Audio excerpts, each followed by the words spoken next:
Mucho gusto. Luis, buenas tardes. Muy buenas tardes, Julio. Qué gusto estar contigo nuevamente. Muchas gracias por tu hospitalidad.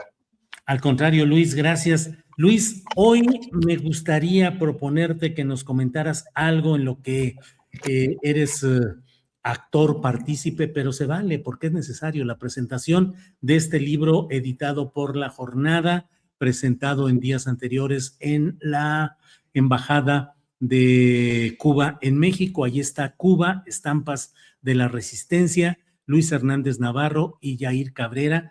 Fotoreportero que es Yair Cabrera, Estampas de la Resistencia. ¿Cómo les fue? ¿Qué significa? ¿Qué implica este libro en estos momentos, Luis? Pues primero que todo, muchas gracias por pasar el balón de esa manera aquí hablando de fútbol. Mira, el libro resume el trabajo de la primera de 3 visitas que he tenido oportunidad de hacer a la isla desde que se anunció el estrechamiento del bloqueo económico, en este caso energético. Y tuve la fortuna de poder trabajar con mi compañero Yair Cabrera, que es un excelente fotógrafo. Fuimos a cooperativas, al campo, hablamos con los ingenieros que están a cargo de las termoeléctricas, con las doctoras que atienden a las niñas con cáncer, con los padres de familia, estuvimos en la calle, hablamos con artistas, y de eso salieron una serie de crónicas y entrevistas que fueron publicadas en el periódico y que ahora aparecen recopiladas junto con las extraordinarias fotos de Yair. Hay un amigo que dice que Yair no es fotógrafo, que es alquimista, ¿no? Que hace magia con la imagen, nos cuenta la Cuba que queremos ver y no esa que aparece necesariamente en los medios de comunicación internacionales. Y entonces se hizo este librito, que creo que aguanta como librito, no es una sola recopilación de materiales, ¿no? Es una ventana para asomarse a la Cuba de hoy desde abajo, ¿no? Un momento en el que desde Estados Unidos, desde otros lugares se habla de Estado fallido y de la caída inminente de un gobierno, pues Cuba sigue funcionando con muchas penurias, mucha dificultad, pero con un gran esfuerzo y con mucha dignidad. Es un país que se niega a convertirse en una colonia de Estados Unidos. Y eso es lo que cuenta el libro. Tuvimos la fortuna de presentarlo en Cuba, lo presentó el escritor, periodista Omar González Ayá. Fue una presentación, creo que muy afortunada. Y ahora, el martes pasado, estuvimos en la Embajada de Cuba, lo presentó el embajador, el mismo Omar, Pedro Miguel, los autores, y resultó un evento muy bonito. A pesar del enorme aguacero que cayó, pues llegaron más de 350 personas, ¿no? Ahora sí que estaba presente ahí desde el infrarrojo hasta el ultravioleta, todo el espectro político de izquierda de este país, ¿no? En un acto que terminó siendo, como podía ser de otra manera, un acto de solidaridad con la isla en estos momentos difíciles y que resultó muy emotivo y festejado. Y ahí pues se distribuyó el libro nuevamente. Esa es la historia del libro. Bien, Luis, haces un reconocimiento que luego como periodistas en el torbellino a veces no puntualizamos. Dijiste en alguna parte que recordando aquella frase mítica del ratón Macías que luego de sus combates decía, todo se lo debo a mi manager, tú dijiste que durante esos días que estuviste en Cuba estuviste siempre en contacto telefónico media hora, una hora con la directora de nuestro periódico La Jornada, con Carmen Lira, y que ella estaba siempre atenta y viendo todo, y dijiste, todo se lo debo a mi manager, Luis. Tal cual, no estoy exagerando, ni es un halago fácil. O sea, comenzó desde el mismo día que se dio la información del decreto de Trump, estrechando el cerco energético, que me llamó por teléfono para decirme, vas mañana a Cuba. Pues no me pude ir al día siguiente, ¿no?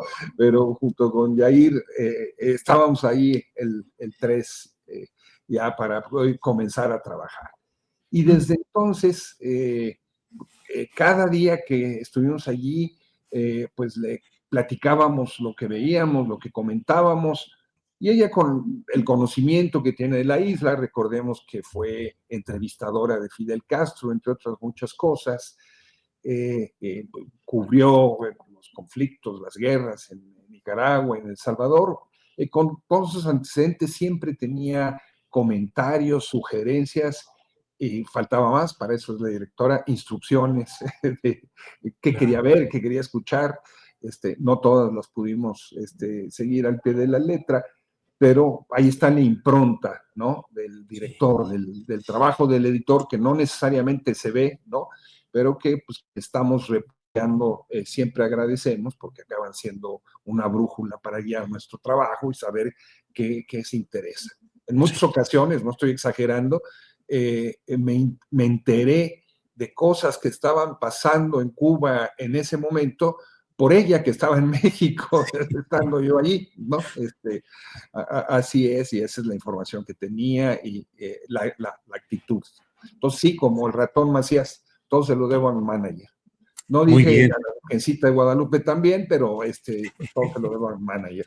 Así es, Luis. Gracias, y realmente importante el reconocer el trabajo de nuestra directora, que realmente está siempre atenta, y como dices, ella puede tener la información estando en México más oportuna de lo que está sucediendo en cualquier lugar. Carmen Lira Saade.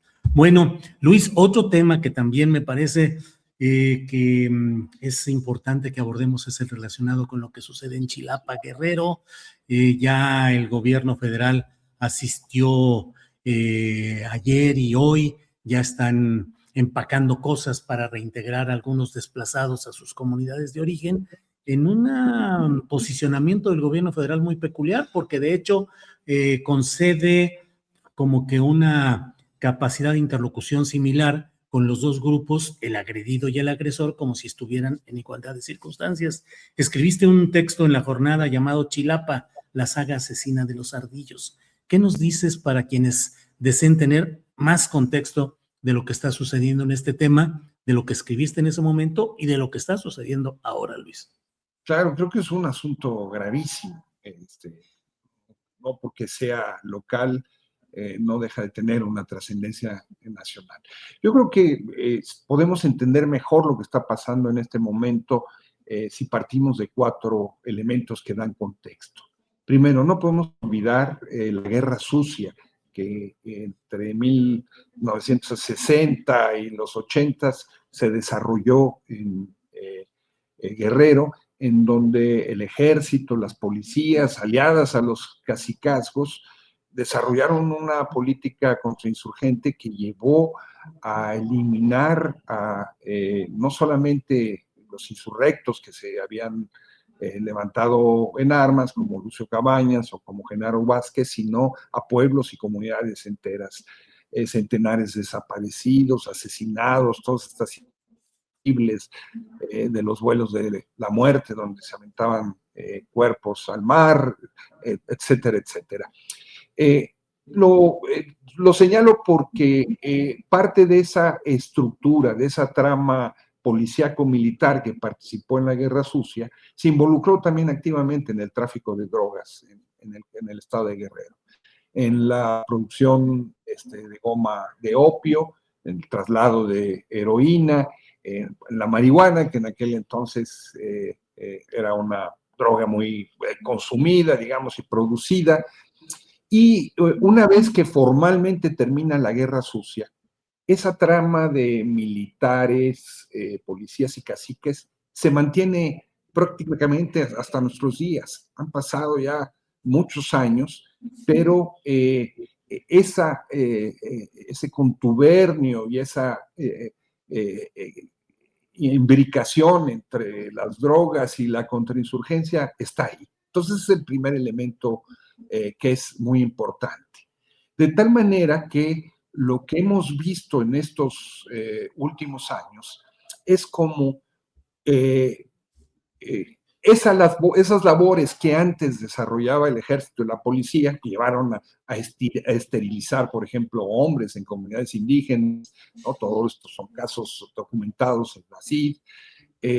Ahora es un trabajo que está haciendo, valga la expresión, pues los paramilitares ligados al narco, los narcoparamilitares. Y ha habido una ejecución masiva, la palabra ejecución es muy fea, asesinatos masivos de una enorme cantidad de dirigentes campesinos e indígenas en Guerrero. Pero ahora no es el gobierno el que los mata, sino que son los narcos, ¿no? Dirigentes como Ranferi Hernández, como Arnulfo Cerón. Podemos dar una enorme lista de gentes que han sido eliminadas, los sobrevivientes de la masacre del Charco, que luego hacían trabajo comunitario, también han sido asesinados por estos grupos con la más absoluta impunidad. El tercer elemento importante es que hubo un momento en el que el florecimiento de la industria criminal en Guerrero llevó a que el cártel hegemónico fuera el de los Beltrán Leiva. Pero ese cártel entró en crisis, ¿no? Y comenzaron a proliferar distintos grupos. Uno de ellos, precisamente el de los Ardillos, que ya tiene más de 3 décadas actuando en esta región de la montaña baja, pero que se ha extendido a 12 municipios y que está muy ligado a la política guerrerense.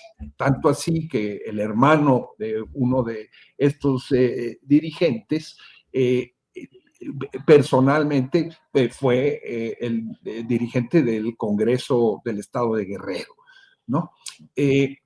Esto ha llevado, junto con esta situación de inseguridad, a muchas comunidades de la montaña y de la Costa Chica a organizarse comunitariamente para defenderse y formar policías comunitarias para enfrentar a la delincuencia, a los narcos, etcétera, etcétera. Esto es un proceso que arranca en 1995 con la formación del Consejo Regional de Autoridades Comunitarias, y en el caso específico de esta región de la que hablamos, ¿no? de Chilapa, es hasta 2014 que se forma la CRAC de Pueblos Fundadores para enfrentar tanto al cártel de los Rojos que actuaba en esa región como al cártel de los Ardillos, que querían obligarlos a sembrar heroína y que querían apoderarse de ese corredor. Estamos hablando de aproximadamente 20 comunidades. Y desde entonces es que estamos viendo un proceso de asesinatos, hostigamiento. Recordemos el caso de 10 músicos ligados a la CIPO, esta organización que es parte del Consejo Regional de Autoridades Comunitarias, que fueron asesinados por ellos, ¿no? Hasta llegar hasta los últimos acontecimientos de hace una semana, en los que durante 6 días, ¿no? Del 6 al 11, el cártel de los Ardillos atacó las comunidades de Tula, de Exhilotlán, de Ahuehuetlán, con drones, con armas de arma poder, cercaban las ciudades, cortaban la electricidad, cortaban las transmisiones telefónicas y obligaron a mujeres y niños a refugiarse, ¿no? Básicamente a la comunidad de Alcozacán, que es como el epicentro de la resistencia en ese momento, y esto fue atacado nuevamente. Este grupo de narcoparamilitares, los Ardillos, tienen el control de la policía, no solo de la policía municipal en Chiapas, sino de todo el municipio, ¿no? Sí. De hecho, la presidenta municipal es gente de ellos, ¿no? Y así ha sido a lo largo de 4 presidencias municipales, pero también tienen una expresión civil, o sea, ¿no? Y esa expresión civil tiene el curioso nombre del mismo grupo de paramilitares, tú lo recordarás, Julio, que actuaba en el norte del estado de Chiapas, Paz y Justicia, que provocó tantos muertos, que fue el antecedente de Acteal.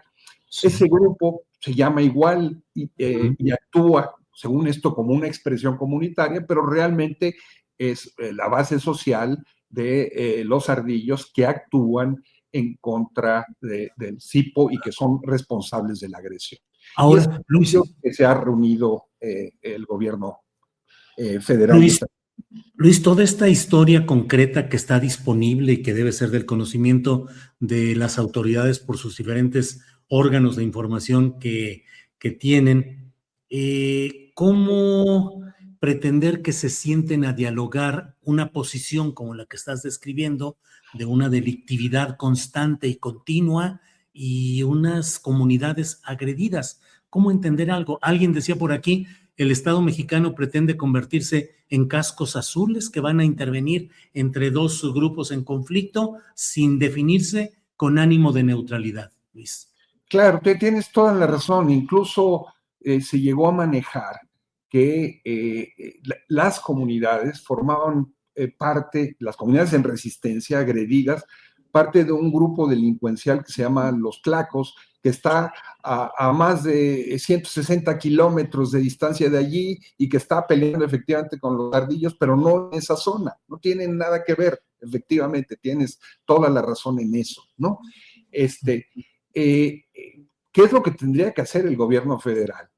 Pues detener a los asesinos. O sea, estamos hablando de que a la gente de las comunidades les han asesinado más de 70 personas y les han desaparecido por lo menos 25 de ellas, entre otras cosas. O sea, el grupo delincuencial de los ardillos tendría que estar siendo juzgado por la ley, ¿no? Las mismas comunidades en resistencia han impedido una y otra vez que llegue la policía comunitaria, que llegue el ejército, que se establezcan bases permanentes, pero las 2 bases que existían, ahí 3 que existían, desaparecieron misteriosamente poco antes del ataque. Bueno, ¿cómo es eso posible? Bueno, tiene que haber esa presencia efectivamente del Estado, ¿no? Y con los ardillos no se puede negociar, los ardillos hay que meterlos a la cárcel, hay que juzgarlos conforme a la ley, pero detrás de ellos hay una larga lista de asesinatos, impunidades, además de la comisión de actividades ilícitas, cobro de derecho de piso, secuestros, ya hablamos de asesinatos. No me voy a detener en esto, pero la historia de las barbaridades que cometen, del tipo de asesinatos que hacen es verdaderamente escabroso. No podemos olvidar cómo cuando este grupo con el que hoy se está sentando a dialogar el gobierno, Paz con Justicia, apareció en Chilapa, ¿no? Con 300 hombres armados, con la complacencia, estamos hablando del año de 2015, con la complacencia del ejército y de la policía en aquel momento, se desaparecieron, este grupo se llevó a 30 jóvenes y no sabemos nada de esos 30 jóvenes, ¿no? Están desaparecidos. Y este es el grupo con el que efectivamente se está sentando, que es el brazo civil de los ardillos, porque tienen una base social, pues tienen presupuesto, manejan el gobierno, programas sociales y todo el mundo, todo el dinero que se desprende de las actividades ilícitas a las que se dedican. Claro. Luis, como siempre, muchas gracias por esta posibilidad de tener una visión completa, amplia, documentada, serena de lo que sucede en estos temas tan difíciles, porque nos ayuda a tener justamente esa aportación. Así es que, como siempre, Luis, muchas gracias y seguimos atentos a lo que vaya sucediendo de tantas cosas que van bullendo en estos momentos, Luis. Como siempre, Julio, muchas gracias por tu hospitalidad y tu cariño. Un abrazo. Igual, Luis, que estés muy Hasta bien. luego. Hasta pronto. Gracias.